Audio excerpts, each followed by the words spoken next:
Assalamualaikum warahmatullahi wabarakatuh. Jumpa lagi bersama Ibu Is Aisyah Hadiah di kelas PKN. Para peserta didik, pada kesempatan kali ini kita akan membahas tentang ketentuan Undang-Undang Dasar 1945 dalam kehidupan berbangsa dan bernegara.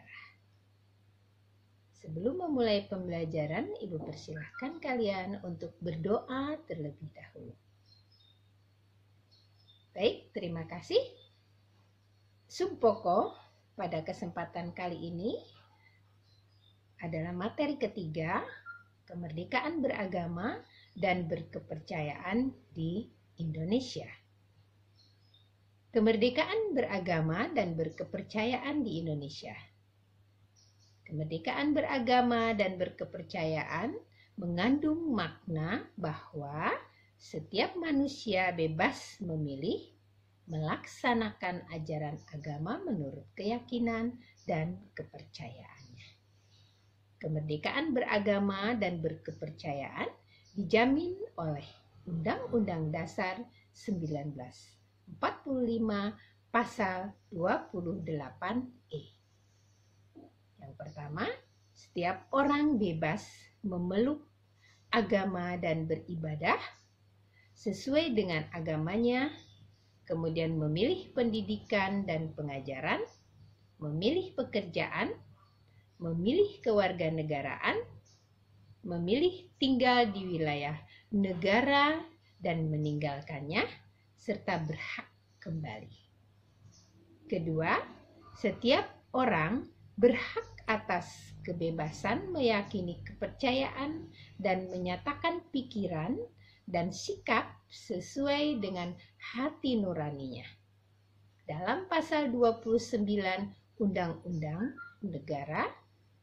Dasar Negara Republik Indonesia tahun 1945 ayat 2 menyatakan negara menjamin kemerdekaan tiap-tiap penduduk untuk memeluk agamanya masing-masing dan untuk beribadah. Para peserta didik, membangun kerukunan umat beragama yang pertama adalah kerukunan umat beragama merupakan sikap mental umat beragama dalam rangka mewujudkan kehidupan yang serasi dengan tidak membedakan pangkat, kemudian kedudukan sosial, dan tingkat kekayaan. Kedua, kerukunan umat beragama dimaksudkan agar terbina dan terpelihara hubungan baik dalam pergaulan warga yang seagama maupun yang berlainan agama.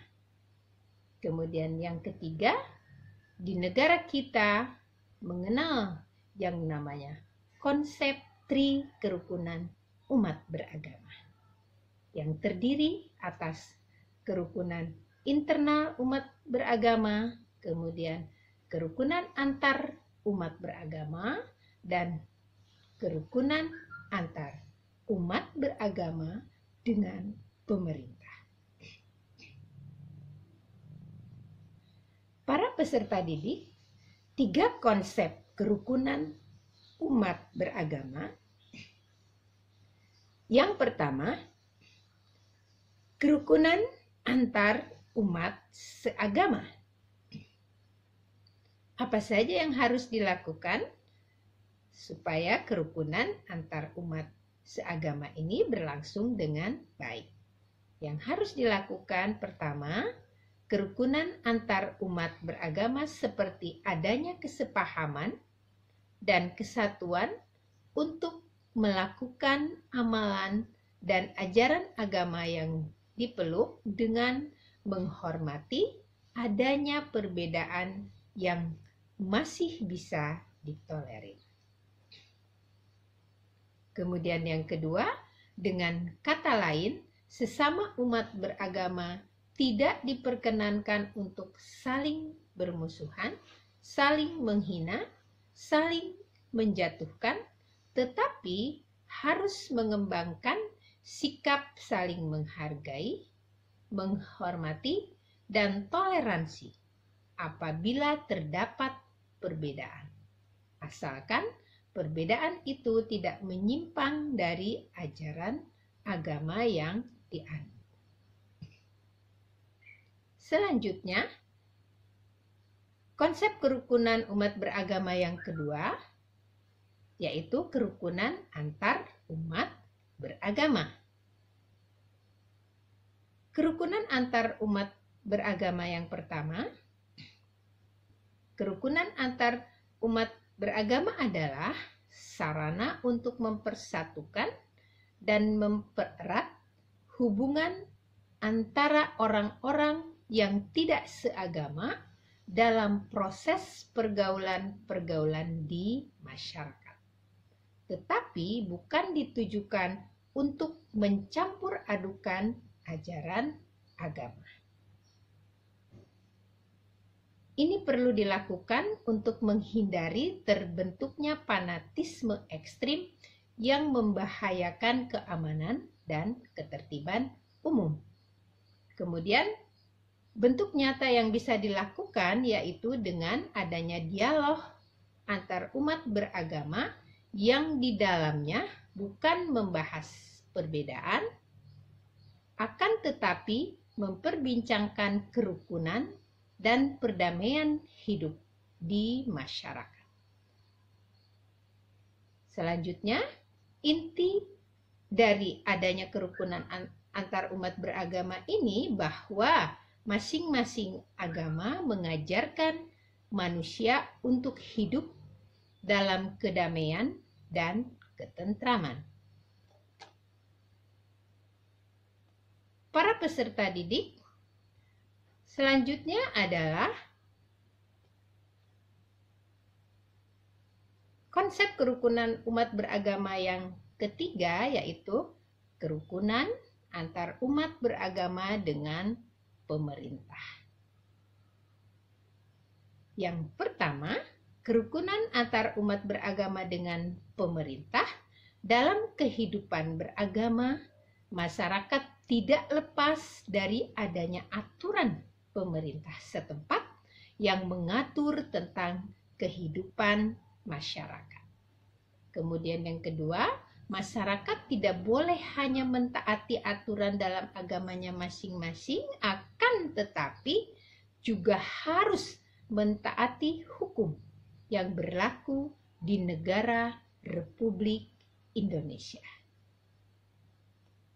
Para peserta didik, di akhir pembelajaran kita kali ini, Ibu akan sedikit menjelaskan tentang kemerdekaan beragama dan berkepercayaan di Indonesia ini.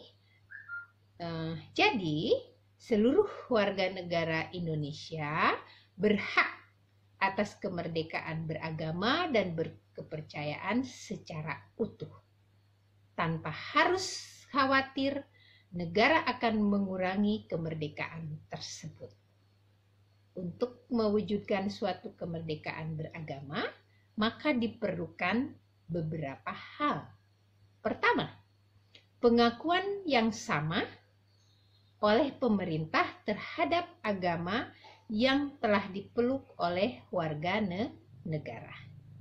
Jadi dalam hal ini, pemerintah harus berlaku adil terhadap semua umat beragama yang ada di Indonesia. Kemudian yang kedua, tiap pemeluk agama memiliki kewajiban dan hak juga kedudukan yang sama dalam negara dan pemerintah. Ya, jadi intinya di sini semua mendapatkan kewajiban hak kedudukan yang sama, ya, dalam menjalankan agama di Indonesia. Kemudian yang ketiga, adanya kebebasan yang otonom bagi tiap golongan umat beragama serta perlindungan hukum dan pelaksanaan kegiatan peribadatan dan kegiatan agama lainnya yang berhubungan dengan eksistensi agama masing-masing. Jadi sekali lagi kita bersyukur karena di Indonesia ya, kita sebagai umat beragama dapat menjalankan keyakinan kita dan pemerintah menjamin ya dalam melakukan kegiatan tersebut. Untuk itu kepada kalian semua, siswa-siswa ibu di rumah, kalian hendaklah menjalankan agama kita dengan sungguh-sungguh ya, penuh tanggung jawab, dan hendaklah kita selalu menjaga kerukunan di Indonesia agar tercipta negara yang aman, damai, sejahtera. Para peserta didik, demikian penjelasan singkat kali ini. Mudah-mudahan bermanfaat. Semoga kalian selalu dalam keadaan sehat, jaga kesehatan, selalu pakai masker, cuci tangan, kemudian juga jaga jarak agar kita dapat berkumpul kembali bersama-sama belajar bertatap muka di kelas. Untuk itu kalian harus selalu menjaga kesehatan. Demikian, billahi taufiq wal hidayah. Assalamualaikum warahmatullahi wabarakatuh.